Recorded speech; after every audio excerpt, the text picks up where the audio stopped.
अपनी चालबाजियों के लिए दुनिया भर में कुख्यात चीन भारत के साथ लाइन ऑफ एक्चुअल कंट्रोल पर लंबे समय से राह ठाने हुए है। लेकिन इस लंबे संघर्ष के बाद भी भारत चीन के आगे नहीं झुका और उससे लगातार हर मोर्चे पर दो दो हाथ करता रहा है। इससे बौखलाए चीन ने भारत पर दबाव बनाने के लिए अब एक नई चाल चली है। चीन के राष्ट्रपति शी जिनपिंग ने हाल ही में आनन फानन में तिब्बत के पोटाला बाजार का दौरा किया है। राष्ट्रपति शी जिनपिंग भारत के अरुणाचल प्रदेश राज्य की सीमा से लगे निंगची रेलवे स्टेशन भी गए, जिसे चीन ने हाल ही में विकसित किया है और उस पर 170 किलोमीटर की रफ्तार से बुलेट ट्रेन चला रहा है। जिनपिंग कई दशकों में चीन के ऐसे पहले बड़े नेता हैं जिसने तिब्बत का दौरा किया है। चीन की सरकारी मीडिया CGTN के अनुसार राष्ट्रपति का ये दौरा बौद्ध मठों और तिब्बत की सांस्कृतिक विरासत को सहेजने के उद्देश्य से किया गया है। लेकिन भारत के रक्षा विशेषज्ञों ने चीन की सरकारी मीडिया की इस रिपोर्ट को सिरे से खारिज कर दिया है।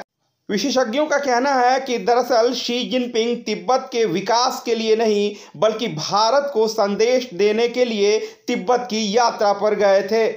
इस दौरे के माध्यम से शी जिनपिंग एक तीर से 3 निशाने करना चाह रहे हैं।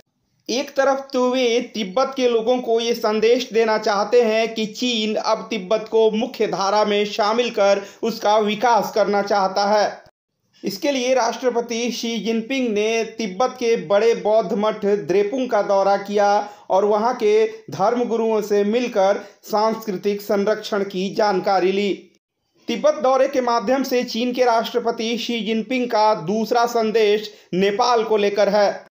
चीन भारत के इस अनन्य पड़ोसी को लंबे समय से उकसाकर अपने पाले में करने की कोशिश करता रहा है।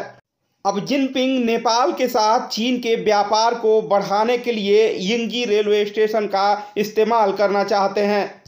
यिंगजी रेलवे स्टेशन एक तरफ तो भारत के अरुणाचल प्रदेश की सीमा से लगा है, तो दूसरी तरफ ये नेपाल के रास्ते चीन के व्यापार को भी बढ़ावा देने के मामले में महत्वपूर्ण है।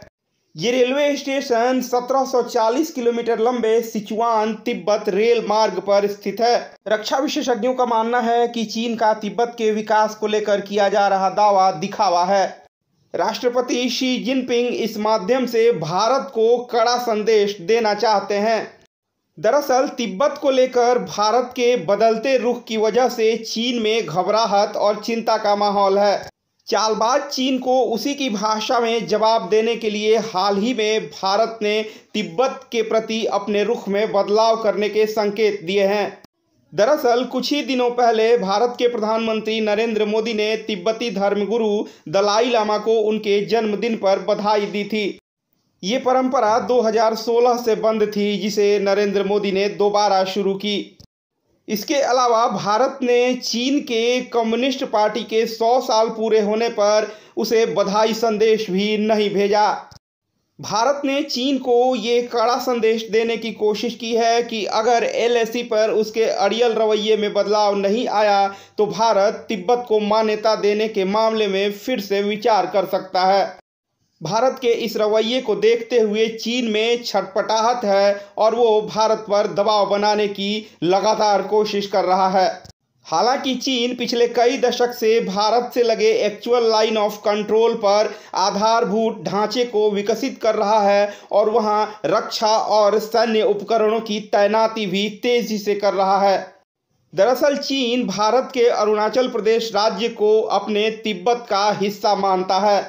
चीन अपने महत्वाकांक्षी बेल्ट एंड रोड इनिशिएटिव परियोजना के माध्यम से भारत को चारों तरफ से घेरने की कोशिश कर रहा है। अब भारत ने भी चीन की इन चालबाजियों पर गंभीरता से सोचना शुरू किया है और लाइन ऑफ एक्चुअल कंट्रोल पर अपनी सीमा के भीतर आधारभूत ढांचे का विकास तेजी से कर रहा है। इसकी वजह से चीन की परेशानी बढ़ गई है और यही कारण है कि वह भारत पर लगातार दबाव बनाने की कोशिश करता जा रहा है। ऐसा पहली बार हो रहा है जब चीन को भारत में तवज्जो नहीं मिल रही है और लगातार उसी की भाषा में उसे जवाब मिल रहा है। इसको लेकर चीन में खलबली है और इसी वजह से शी जिनपिंग ने आनन फानन में तिब्बत का दौरा किया। लेकिन भारत ने अपने कड़े रुख से ये साबित कर दिया है कि अब चीन की दाल यहाँ गलने वाली नहीं है। TV 21 इंडिया की रिपोर्ट।